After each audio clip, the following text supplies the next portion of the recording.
بسم اللہ الرحمن الرحیم۔ اہل محبت آزمائے بھی جاتے ہیں۔ ایک صحابیہ رضی اللہ عنہا کا عجیب واقعہ لکھا ہے کہ ان کی شادی ہوئی، اللہ تعالیٰ نے ان کو حسن و جمال بھی عجیب دیا تھا، اور شادی بھی ایک بڑے امیر کبیر صحابی سے ہوئی کہ جن کے پاس رزق کی فراخی تھی، ہر طرح کی عیش و آرام کے سامان تھے، میاں بیوی میں خوب محبت تھی اور اچھا وقت گزر رہا تھا، حتیٰ کہ بیوی اپنے خاوند کی خدمت بھی کرتی اور انہیں خوش بھی رکھتی۔ دونوں میاں بیوی خوشی خوشی زندگی گزار رہے تھے۔ ایک رات خاوند سو چکا تھا، وہ پانی کا پیالہ لے کر کھڑی رہی، حتیٰ کہ جب ان کی دوبارہ آنکھ کھلی تو دیکھا کہ بیوی پانی لے کر کھڑی ہے۔ وہ بڑے خوش ہوئے، انہوں نے اٹھ کر پانی پیا اور بیوی سے کہا، میں اتنا خوش ہوں کہ تم اتنی دیر پانی کا پیالہ لے کر میرے انتظار میں کھڑی رہی، آج تم جو کہو گی میں تمہاری فرمائش پورا کروں گا۔ جب خاوند نے یہ کہا تو بیوی کہنے لگی، کیا آپ اپنی بات میں پکے ہیں کہ جو کہوں گی اب پورا کریں گے؟ کہنے لگے، ہاں پورا کر کے دکھاؤں گا۔ کہنے لگی کہ اچھا، پھر اب مجھے طلاق دے کر فارغ کر دیجئے۔ اب جب طلاق کی بات ہوئی تو وہ صحابی رضی اللہ عنہ بہت پریشان ہوئے کہ اتنی خوبصورت خوب سیرت، اتنی وفادار اور خدمت گار بیوی کہہ رہی ہے کہ اب مجھے طلاق دے دیجئے۔ پوچھنے لگے، بی بی کیا تجھے مجھ سے کوئی تکلیف پہنچی ہے؟ کہنے لگی، بالکل نہیں بی بی، کیا میں نے آپ کی بے قدری کی ہے؟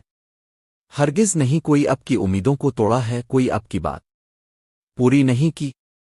نہیں، ایسی بھی کوئی بات نہیں بی بی، کیا آپ مجھ سے خفا ہے؟ کہنے لگی، ہرگز نہیں۔ تو پھر مجھ سے طلاق کیوں چاہتی ہو؟ کیا آپ مجھے پسند نہیں کرتی؟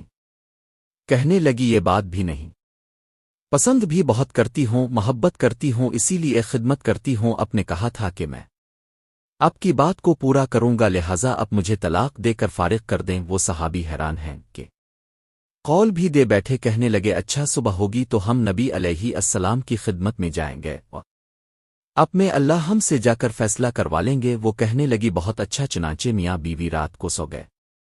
صبح ہوئی تو بیوی کہنے لگی کہ چلو جلدی چلتے ہیں۔ چنانچہ دونوں میاں بیوی گھر سے نکلے تھے کہ خاوند کا کسی وجہ سے پاؤں اٹکا اور وہ نیچے گرے اور ان کے جسم سے خون نکلنے لگا۔ بیوی نے فوراً اپنا دوپٹہ پھاڑا اور خاوند کے زخم پر پٹی باندھی، اس کے بعد اس کو سہارا دیا اور کہنے لگی کہ چلو گھر واپس چلتے ہیں، میں اب سے طلاق نہیں لیتی۔ وہ حیران ہوئے کہ جب تم نے طلاق کا مطالبہ کیا تو نہ مجھے اس وقت سمجھ میں آیا، اور اب کہتی ہو کہ طلاق نہیں چاہیے تو نہ اب مجھے سمجھ میں آ سکا۔ کہنے لگی، گھر تشریف لے چلی، وہاں جا کر میں آپ کو بات بتا دوں گی۔